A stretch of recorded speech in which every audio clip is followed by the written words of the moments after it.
په دنیا کې دوه قسمه خلق دي. بعض خلق هغه چې د الله جل جلاله عبادت کوي او د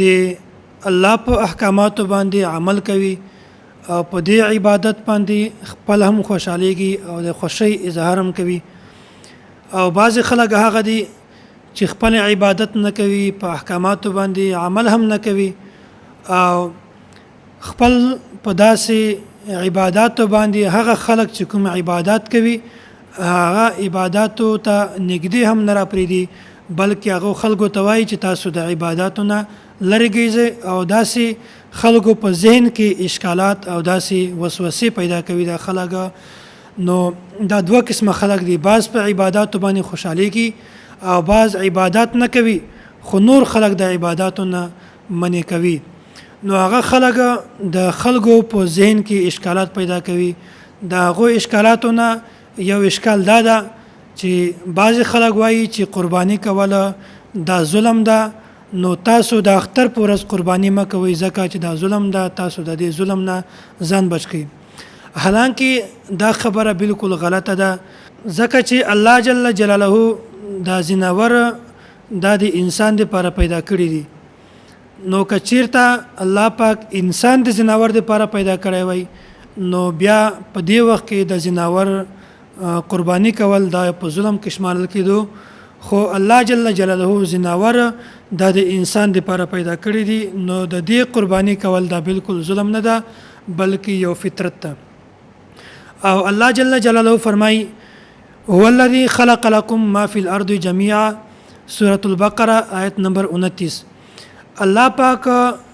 د ځمکې په سر باندې په ځمکه باندې ټول شیزونه دا د انسانانو د تاسو لپاره پیدا کړی دي. نو یو چې د مونږ لپاره پیدا کړی دي الله پاک، نو د هغه کې زناور هم دي، نو د هغه قرباني کول دا په ظلم کې ناراضي. او داسې الله جل جلاله فرمایي ولو يؤاخذ الله الناس بظلمهم ما ترك عليها من دابة، سورة النحل آیت نمبر 61. وای کچیرته الله جل جلاله یو انسان دی هغه د ګناه په وجه د انسان د هلاکت فیصله کولای، نو الله پاک بعد ځمکه په سر باندې یو زناور هم نه وي پریخي. ګناه انسان کړی دا او الله پاک زناور نه پریدي، هغه وجه ده چې الله پاک د زناور د انسان لپاره پیدا کړی دي. انسانان د زناورو لپاره نه پیدا کړی بلکې زناور د الله پاک د انسان لپاره پیدا کړی دا. وای که چیرته الله پاک انسان په دنیا باندې نه پریدي نو الله پاک ته د زناور هم ضرورت نشته ځکه چې زناور صرف الله پاک د انسانانو لپاره پیدا کړی دي. نو زناور قرباني کول دا بالکل فطرت ته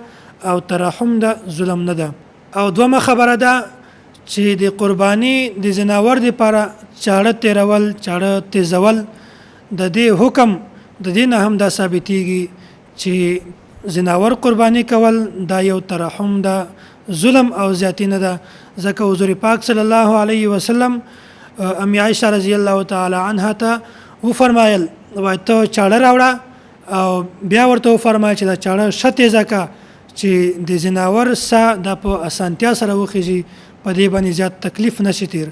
نو دا چړې تیرول او د دې حکم ورکول د دین هم دا ثابتېږي چې قرباني کول دا یو ظلم نه ده بلکې د شی ده په زناور باندې رحم کول دي او دا یو فطرت ده. او بل داسې چې مونږ تاسو ته دا حکم ملاو شوی ده چې زناور باندې د الله جل جلاله تاسو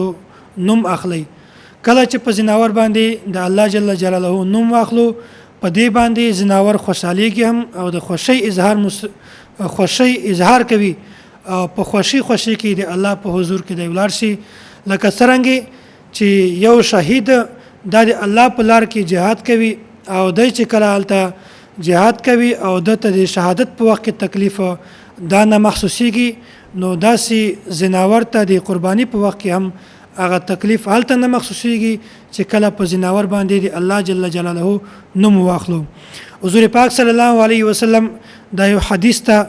ما یجد الشهید من مس القتل الا كما یجد احدكم من مس القرص، وای لکه څنګه چې لکه څنګه شهید ته د شهادت په وخت کې یو مجاهد ته د شهادت په وخت کې دومره تکلیف وي لکه یو میږي د چلو په وخت کې چې یو انسان ته وي، نو داسې زناور باندې چې کله د الله جل جلاله نوم واخلو نو د قرباني په وخت کې زناور ته هم صرف دومره معمولی تکلیف وي، ځکه چې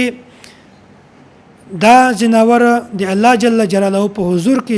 ځان پیش کول غواړي، لکه څنګه چې شهید دی الله په حضور کې ځان قربان کول غواړي، هغه ته تکلیف نه وي، داسې و زناور ته هم چې کله د الله په حضور کې ځان قرباني کول غواړي او د باندې الله پاک نوم واخلي، نو داسې هم دته هم داسې معمولی تکلیف وي. نو دا خبره کول چې قرباني کول دا ظلم دا زیاتی ده، دا اسی و غلط فهمی ده، د خلکو په ذهن کې یو اشکال پیدا کول ولا خبره ده، حالانکه دا ظلم نه ده او زیاتی نه ده بلکې رحم ده او بالکل دا فطرتن او صحیح خبره ده چې زناور قرباني وږي.